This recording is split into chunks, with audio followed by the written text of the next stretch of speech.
Hello students, welcome.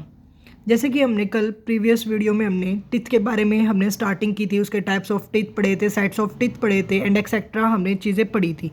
तो आज हमारा टॉपिक है डेंटल फॉर्मूला कि हम टीथ को हम कैसे पता लगाएंगे कि हमारे पास कितने इंसीजर टीथ है, कितने कैनाइंस है, कितने मोलर है, कितने प्री मोलर है।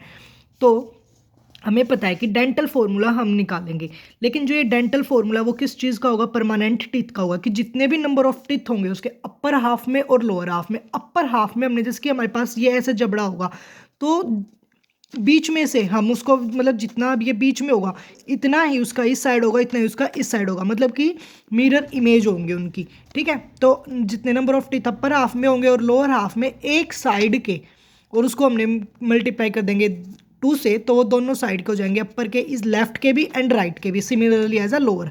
तो उसका फॉर्मूला होता है परमानेंट टीथ का निकालने का 2 1 2 3 2 1 2 3 इंटू में 2।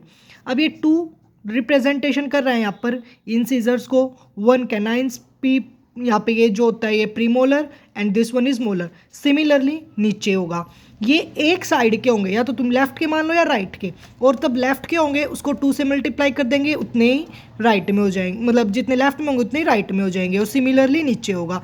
तो हमारे पास परमानेंट टीथ कितने होते हैं? 32 होते हैं। अब ये हमारे पास जैसे कि 2 and 2 कितने हो गए? 4 हो गए।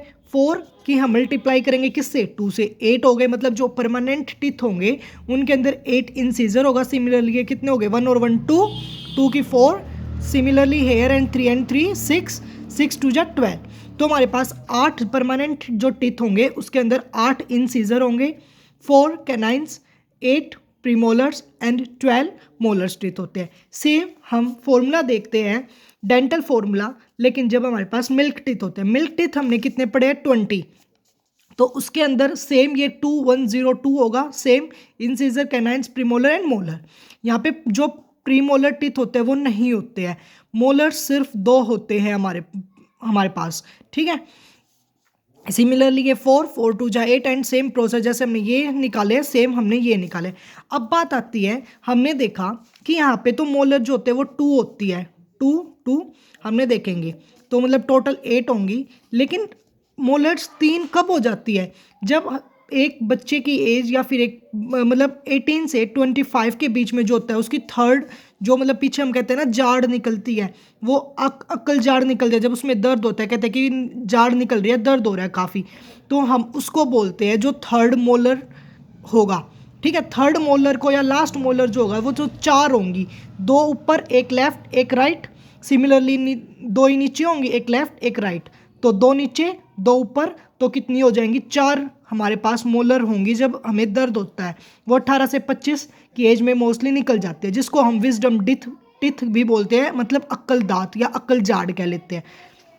अब ये मतलब जो विजडम टिथ होता है ना, इसको वेस्टिगल ऑर्गन्स के नाम से भी जाना जाता है। इसको इस वजह से वेस्टिगल ऑर्गन्स के नाम से जाना जाता है क्योंकि वेस्टिगल ऑर्गन्स वे ऑर्गन्स होते हैं जो हमारी बॉडी के अंदर प्रेजेंट्स तो होंगे लेकिन उनका कोई रोल नहीं होता है। ठीक है, मतलब वे ऑर्गन्स जो बॉडी में होंगे लेकिन उनका कोई रोल नहीं होता, कोई फंक्शन नहीं होता हमारी बॉडी में, मतलब वे होते हैं। ठीक है, अब बात आती है हमारे पास, जैसे कि हमने देखा कि यहाँ पर जो वेस्टिगल ऑर्गन्स हमने जो जिसका कोई फंक्शन नहीं होता, लेकिन हमने साथ ही साथ में क्या देखा कि मोलर भी इसी के अंदर पार्ट में आता है। मोलर किसका काम करेगा? च्यूइंग का काम करता है, खाने को चबाने का काम करता है। लेकिन जो वेस्टिगल ऑर्गन में जो विजडम टिथ होगा उसका, या मोलर जो होगा लास्ट वाला, उसका च्यूइंग का काम नहीं होगा। अब बात आता है हमारी बॉडी के अंदर, क्वेश्चन पूछा जाए तो टोटल वेस्टिगल ऑर्गन्स कितने होते हैं जो हमारी बॉडी के अंदर है लेकिन कोई फंक्शन परफॉर्म नहीं करते? वो 100 होते हैं। ठीक है, जैसे कि हमारी एक तो हो गई अक्लदात कितनी होती है? 4 होती है। अपेंडेक्स जो हमारी बॉडी का, उसको अगर हम उसको निकाल भी देते हैं तो हमारी बॉडी में कोई इफेक्ट नहीं पड़ता है। अपेंडिक्स में जब स्वेलिंग आ जाती है तो उसको हम क्या बोलते हैं? अपेंडिसिटीज बोलते हैं। फिर मसल्स ऑफ ईयर पिनिया, जो हमारे कान का जो यहाँ पे होता है बाहर वाला, खुद तो हम उसको हिला नहीं सकते, ये हम उसको बोलते हैं।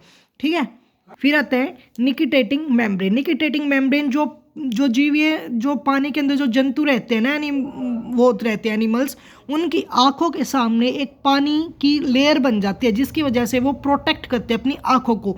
हम उनके लिए बोलते हैं, मतलब जो आंखों के बिल्कुल कॉर्नर में बन जाती है, ठीक है। निपल्स ऑफ मेल, ठीक है, उनका भी कोई रोल नहीं होता है। मतलब ये इंपॉर्टेंट मैंने बताया है, और भी बहुत सारे हैं 100, लेकिन मेन ये है। तो आज के लिए गाइज इतना ही, आगे कल देखते हैं हम, ठीक है। Thank you.